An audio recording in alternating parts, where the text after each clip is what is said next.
وَلَنَبْلُوَنَّكُمْ بِشَيْءٍ مِّنَ الْخَوْفِ وَالْجُوعِ وَنَقْصٍ مِّنَ الْأَمْوَالِ وَالْأَنفُسِ وَالثَّمَرَاتِ وَبَشِّرِ الصَّابِرِينَ۔ فرمایا میں ضرور تمہیں آزماؤں گا، میں ضرور تمہیں آزماؤں گا، خوف دے کر، جانوں مالوں پھلوں کی کمی دے کر، اور اگر تم نے صبر کیا تو میرے محبوب انہیں جنت کی اور میری رحمت کی خوشخبری سنا دیجئے۔ اگر کوئی نیک بیمار پڑ جائے تو اس کی اللہ آزمائش فرما رہا ہوتا ہے، اس کی اللہ آزمائش کرتا ہے، اللہ تبارک و تعالیٰ اس پر فضل فرماتا ہے، اس کی آزمائش کرتا ہے۔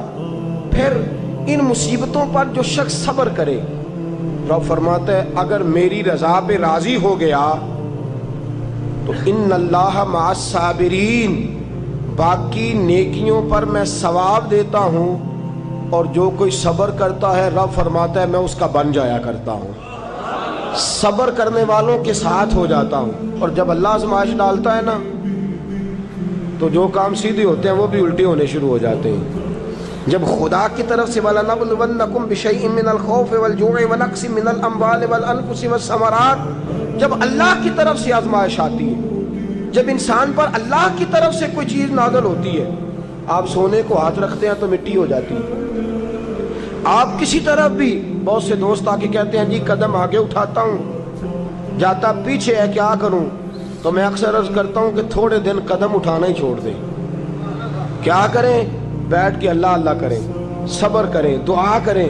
کچھ وقت انسان پر ایسا ہوتا ہے، تِلْكَ الْأَيَّامُ نُدَاوِلُهَا بَيْنَ النَّاسِ، جو اللہ نے انسان کے دن بدل کے رکھنے ہوتے ہیں، کچھ وقت ایسا ہو، پھر ایک وقت آتا ہے کہ وہی انسان مٹی میں ہاتھ رکھتا ہے تو اللہ اسے سونا بنا دیتا ہے۔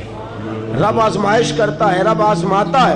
جو لوگ مصیبتوں پر صبر کرتے ہیں، جو لوگ مصیبتوں پر صبر کرتے ہیں، سید عالم نور مجسم شفیع معظم صلی اللہ تعالی علیہ وسلم نے فرمایا، رب فرماتا ہے ایک بندہ اللہ کی بارگاہ میں کھڑا ہوا، قیامت کا دن ہے، فرشتے نامہ اعمال کھولنے لگے۔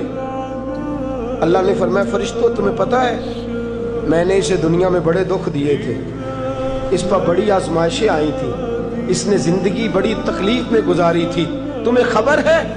یا اللہ ہم جانتے ہیں، بڑا صابر ہے، بڑا صابر ہے، اس نے صبر کے ساتھ وقت گزارا، صبر کے ساتھ اپنے اوقات کو طے کیا۔ رب فرماتا ہے جو اتنا صبر کرے میں اس کا نامہ اعمال ٹٹولوں، اس کا نامہ اعمال کھولتے ہوئے مجھے شرم آ رہی ہے، سارا کچھ لپیٹ دو اور بغیر حساب کتاب اسے جنت میں داخل کر دو۔ یہ صبر کرنے والا ہے، یہ صبر کرنے والا ہے۔ بڑی خوبصورت حدیث، بڑی، بخاری شریف میں موجود ہے۔ بخاری شریف کی یہ حدیث ایسی ہے جسے میں جب بھی پڑھتا ہوں میں چوم لیتا ہوں۔ حدیث کیا ہے؟ رسول کریم صلی اللہ تعالی علیہ وسلم نے فرمایا، رب فرماتا ہے ایک بندہ ہے، اس کو میں نے آنکھیں نہیں دی، اس کو میں نے آنکھیں نہیں دی، اندھا ہے، پیدائشی اندھا ہے یا بعد میں کسی وجہ سے ہو گیا، اس کے پاس آنکھیں نہیں، لیکن اس نے زندگی بھر صبر کیا، اس نے زندگی بھر صبر کیا۔ صبح قیامت وہ کھڑا ہوا تو رب کریم نے فرشتوں سے فرمایا، فرشتوں اس کو میں نے آنکھیں نہیں دی، بیچارہ نہ بیٹی دیکھ سکا نہ بیٹا، نہ باپ دیکھ سکا نہ ماں، یہ کوئی دنیا کا نظارہ نہیں کر سکا، تم بتاؤ اس کا اجر کیا ہے؟ فرشتے کہتے ہیں مولا جنت کا اعلیٰ درجہ دے دے، اللہ اسے بے حساب بخش دے۔ رب فرماتے اس نے ساری زندگی بغیر آنکھوں کے صبر کیا ہے، اسے صرف جنت نہیں ملے گی بلکہ آج اسے اس کا رب اپنا دیدار بھی کرائے گا۔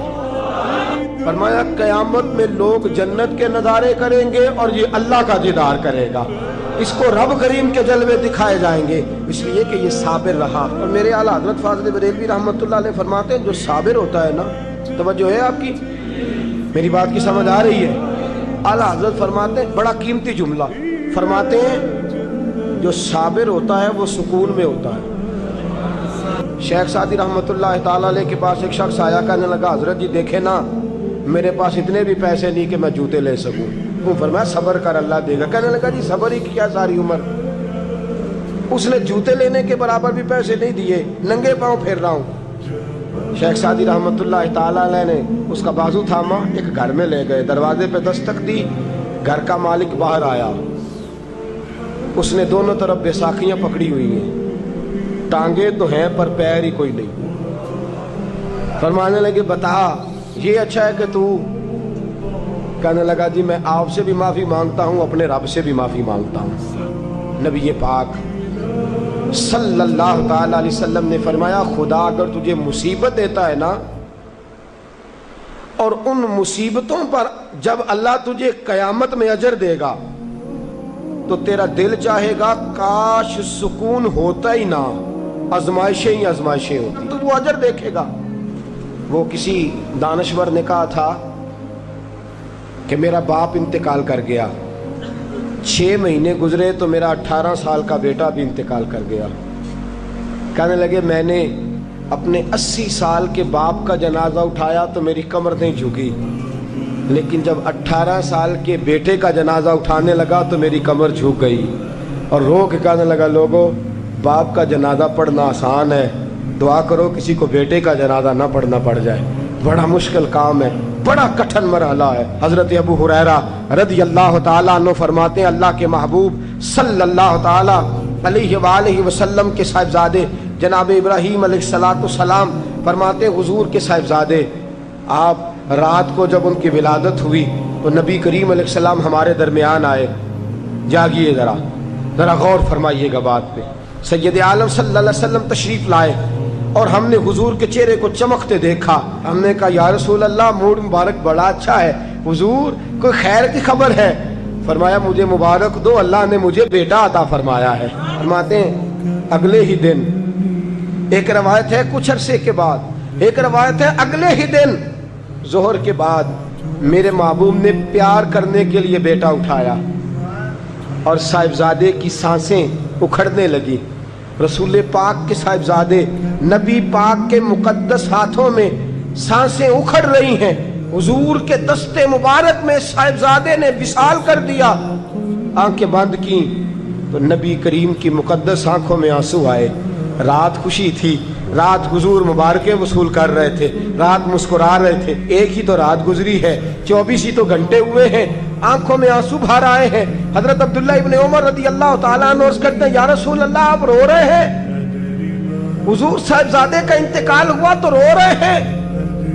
نبی رحمت صلی اللہ تعالیٰ علیہ وسلم نے فرمایا عبداللہ دل میرا غمزدہ ہے، آنکھوں میں آنسو ہیں، پر میں اپنی زبان سے وہی جملے کہوں گا جس سے میرا اللہ راضی ہوگا، میں کوئی بے صبری والی بات نہیں کروں گا۔ اور یاد رکھیے مصیبتیں اللہ کے پیاروں